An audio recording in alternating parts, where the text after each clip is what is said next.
This is a triple dope Saturday in your 40s. Good evening. My name is Tim, and I just got sent out to pick up sushi from Key on Smith Street. I always want to go over and at least say hi to Chef, but try not to be a bother. He's quite busy making gorgeous deliciousness, and it's always so fascinating watching all the hands work down the line. And I gotta say hi to my fellow Jets fan and girl dad too. Hop in the front, I'll take you home from here. It's only about a mile back. Evelyn may want the orange chopsticks in the top right drawer, and it's a bit of family tradition for us to put on Seinfeld. The comforts of takeout on a Saturday night, complemented so well by the comforts of a good vacuum. It's just such lovely instant gratification. And don't you worry, I've vacuumed this ledge God knows how many times. We've been in this house almost 14 years now, and I'd venture to say it's held up so well because we clean up all the little things before they become big things. And oh snap, it's Kith night in Madison Square Garden. As an old weird goalie, I'm fortunate to have made some good friends over at Bauer. When they found out I couldn't make it to the Garden tonight, they brought the Garden to me. I've got stacks on stacks, and not just the beer from Other Half. Stacks on stacks of edits for chapters 2, 3, and 4. That did not mean I would miss out on snack hour dessert, which means down into the basement to grab an old Fit Crunch. It's starting to get pretty late.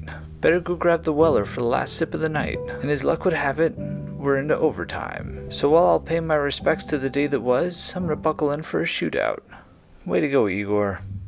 What a glorious way to end a glorious 17-hour day. Did you see the sunrise this morning? Came up right as the F train was going past on the way to the piers. I mean, how could you not get wound up for a Saturday in New York City when it starts down here? From the bridge finished by Emily, straight into the jacket by Kevin, and then ironically into a Nautilus to Lure. I'm calling it a podcast residency. I mean, how fun to be in Soho at 10 in the morning with the place all to yourself and the owner. How fun to be recording here all year. I've never done anything like this before. And as a one-man band, I gotta figure out the logistics quick, but I think I did, and John McDonald is the first guest. From the streets of Soho back down Broadway and back into Brooklyn. Yes, there's a bit of studying on a Saturday, but school is hard, and I've got a few things to figure out in the office, like new propellers. And how the hell am I going to figure out this edit? Did I do it right? Well, we'll come back to that. It's starting to rain out, so we need to put this away. There's broken dining room chairs to be replaced. This is a strong maybe. And with the right measurements in hand, I'd love to take you to my favorite outlet on the planet. I think 90% of our home was a broken or misfit piece from this place. And if you know me, you know I like a good chair.